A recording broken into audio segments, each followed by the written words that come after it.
So this is gonna be probably one of my most contentious videos to date, and I cannot wait to read what you write on the comment section. And so in this video, I'm gonna be talking about how anxiety is actually not caused by trauma. Now, you may have gone to people who may have tried to uncover past traumas, maybe childhood traumas. Maybe this was right after your first panic attack or once you started experiencing extreme anxiety. And a lot of people may have thought that the way to get out of this is by going into trauma. And you may have realized that did not help at all. Well, I had a very similar experience. And in this video, I'm going to share with you how trauma isn't really related, but at the same time, I'm going to go deep into trauma. And even if you have experienced trauma, really what to focus on to make sure that you're no longer experiencing these physical symptoms, these intrusive thoughts, these feelings of unreality, the emotions that come with it. So it's going to be a very interesting video. Stick around.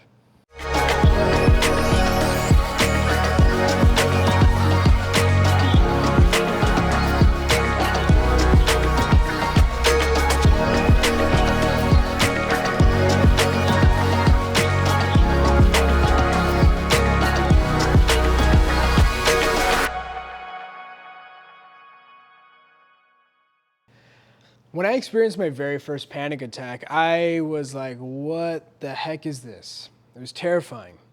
And then what ended up happening was I got a second panic attack, third one, and by the third one, I really fell into the cycle. I was like, oh no. I fell in, and I remember I was studying in Montreal, Canada. I came all the way back to Austin, Texas, because I just didn't know what was going on. And my parents said, come back, we'll figure it out here. And so, we went to doctors and they just kept saying the same thing. And then one doctor told me, hey man, you should probably talk to somebody about this. And I was like, why do I need to talk to somebody about this? This is clearly like a physical thing, something seriously wrong. And he's like, nah, man, I think you should actually talk to somebody. And so that was my first time ever going into therapy. And, when I went there, he was like, what's going on? Tell me what's going on. And I told him my whole story. I went 100 miles an hour. I was explaining everything that I was experiencing. I told him my whole life story. I think it took 40 minutes, just me telling my story. And the guy was sitting there the whole time. And the first thing he really said was, Shaan, have you always been this anxious? And I said, I'm not anxious right now. But no, I've never felt this before. And he went into going into hey, tell me a little bit about your past. Tell me a little bit about your upbringing.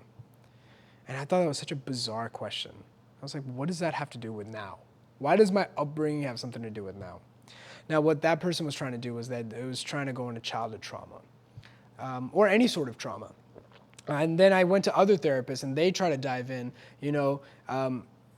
me going into different traumatic experiences and stuff like that. And look, I didn't really have, I think the word trauma is a little bit too extreme, and I would never say that, I really went through anything like that. And so for me, it was pretty clear. I'm like, well, I just need to focus on getting better right now. And, they were like, no, you need to go through trauma. You need to uncover through your traumas. What are your traumas? And, they kept saying that word. And I even started thinking, I'm like, man, am I traumatized? Did that something actually happen to me? Am I not even remembering it? Have I had selective memory and I'm just blocking that part out? What's happening? Even I started believing it. Well, fast forward after a lot of suffering. Well, once I started focusing on recovery, I realized, well, there's no need to uncover. And that was what I would say to a lot of people that are struggling with anxiety. In fact, sometimes people that are struggling with anxiety are searching for trauma. They're trying to search for something when really what's happening is that you're experiencing these symptoms that are very debilitating right now. Right now, it's the fact that you're fearful of how you're feeling, the concern that what if this is something else, the feeling that you're always going to be like this, the feeling that you're never going to get out of this. And so the focus with recovery has to be now. And what I find often with anxiety sufferers is they fall into the cycle. They need to focus on how to get out now, and then they go in searching for trauma. They literally are searching, thinking their answer is going to be in the past. Now, once I started recovering, I always said I didn't have trauma, but I felt like anxiety in itself was very traumatic for me. So I even told myself, I'm like, look, even if I get better, how do I forget something like this? Like, this was too extreme. Like, I lost way too much weight. I ended up moving back home. I couldn't do anything. I didn't work for like a year. Didn't work for a year. Think about it. For a 23-year-old guy, fresh out of college, a lot of ambition, a lot of promise to, hopefully do some really great stuff, sitting at home for a whole year. Why? Well, I was struggling with whatever I had. What's wrong? I don't know. Well, what are you doing? I'm trying to figure this out myself. And so like that in itself was very traumatic. And, I felt like I fell into such a deep hole that I was like, well, I don't know how I go back to normal. I don't understand how I go back to my carefree self. How do I go back to like the old fun Shaan who can joke around, who used to be very fearless? Like I wouldn't be like that anymore. No way. Not after something like this. If something can happen like this, then I don't know if I could ever go back.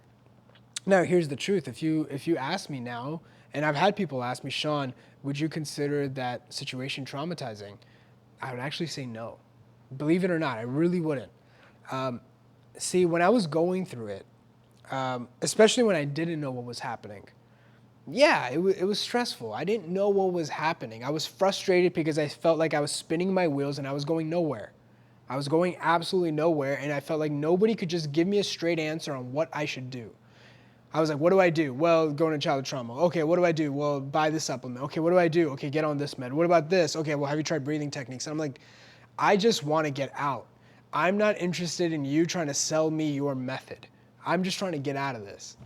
And so I was very frustrated about that. And then even when I started getting better, even when I slowly started getting back, basic things were so difficult for me.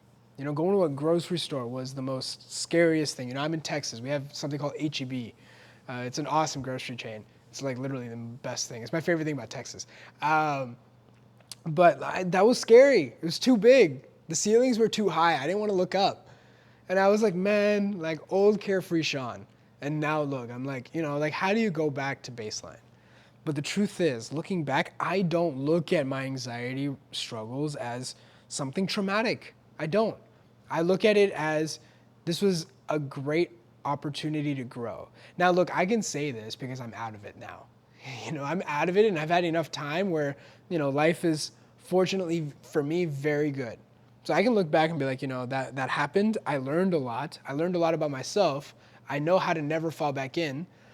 And believe it or not, life has become the biggest playground. But, even if you may have gone through something traumatic, look, if that's something you want to address, do it. But here's what I have typically found. Here's typically what I found, because I've worked with people all over the world, and not everyone's like me. Some people have gotten into this because of a traumatic situation. Some people have had traumas in the past.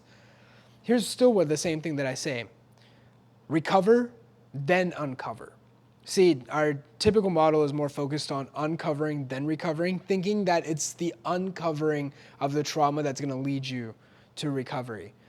I found the total opposite. I've totally seen it flip the other way. Focus on recovery. Get better. Because here's why. See, when you dive into traumatic situations, especially in a state where you're extremely sensitized. See, when you're sensitized, your nervous system doesn't know what's reality and what's a thought. So even if you have a scary thought, you may be experiencing this, your nervous system will jump up. You will overreact to a thought. Now, you're not overreacting, but you'll see your body, your mind will overreact to it. Yeah? So why is that happening? Well, you're sensitized. Now you're going to search for trauma. Now you're trying to find some past thing of somebody saying something to you or something else happening to you. And what ends up happening? Well, you're shocking your nervous system a little bit more. Now, does that mean you ignore those traumas? No. What I'm just saying is focus on now and the future.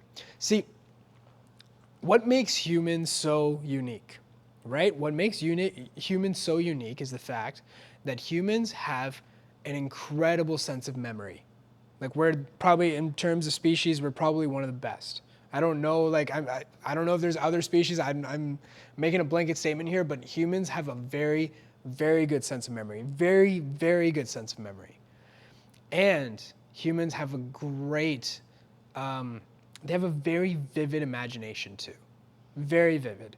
These are very powerful tools that humans have, right? It's what's made us survive so well, right? It's our intellect. It's our ability to go into the past and our ability to really, imagine the future.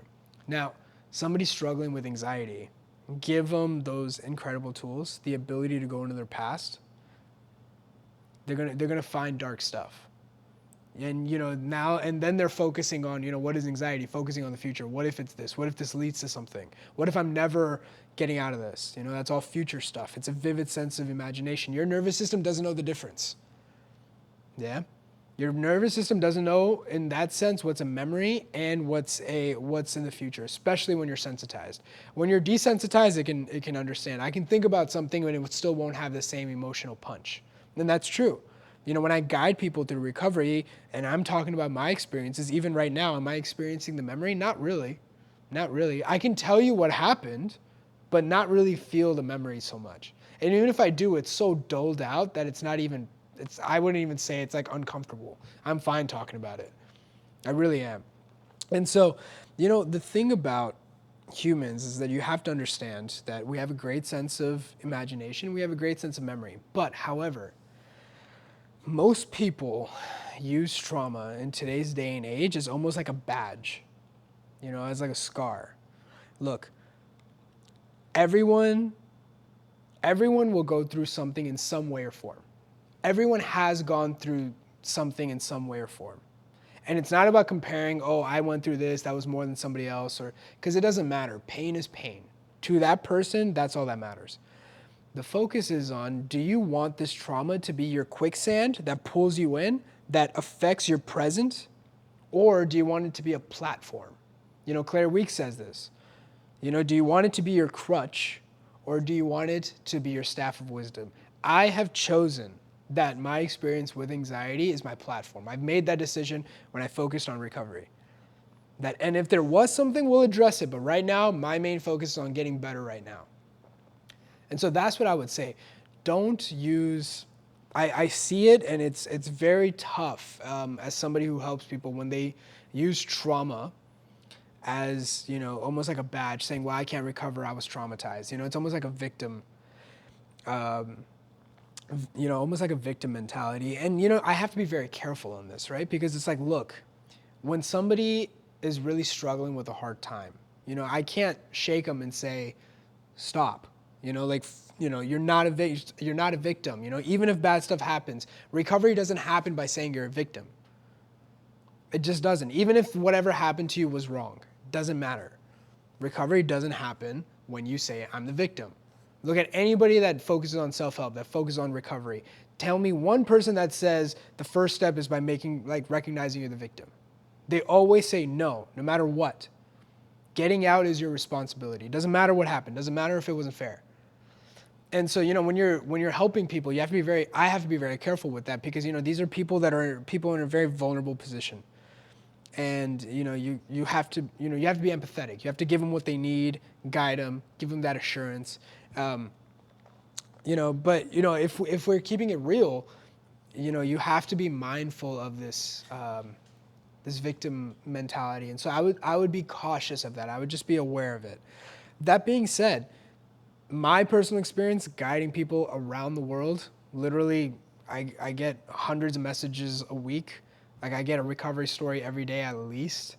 We have hundreds of people in the mentorship, thousands of people in the community, literally so many people have recovered. They all say the same thing. Focus on recovering, then uncover. The idea of uncovering before it's a different type of anxiety. It's like an anxiety where it's not not to the stage where you're sensitized. If you're resonating with this channel, it's not this type of anxiety. A lot of the misconceptions come from the fact that anxiety is a very loose term. So two people can be talking about anxiety, but talking about two separate things. And so because it's two separate things, there's two different answers. But you just don't know which one to focus on. So to sum up in this video, it's a very sensitive topic, and you have to be very careful on what information you're giving who, because I can't control who watches this video. And so, my main goal is to provide value, but also not create a blanket statement that applies, because for some people it may be different. But historically, from what I've found personally and from what I've guided people, focus on recovery, then uncover. And if you're searching for trauma or something and you haven't found it, your efforts may be better redirected if you just focus on the now and focusing on overcoming. So I hope this video helped. If you really want to know more, if you want to get a little bit more information from other people that are recovering, myself, I'll put a link down below to my free Facebook group. In that group, people are recovering, people that have gone through stuff, people that haven't gone through stuff. And there's even exclusive content on there that I haven't posted anywhere else. And so the link is down below. When you hit that link, it's going to ask you 3 questions. It's very important that you answer those 3 questions to the best of your ability. I can't let that be another forum. If you know me, I'm not a fan of forums. I really want to protect the integrity, and I want to make sure people are getting the right information, and it's not this fear-mongering place or this place where people just self-diagnose, because that's also highly irresponsible. It's just focused on giving people right information, getting that information, and applying it, and getting better. So if that's you, the link is down below. Check it out.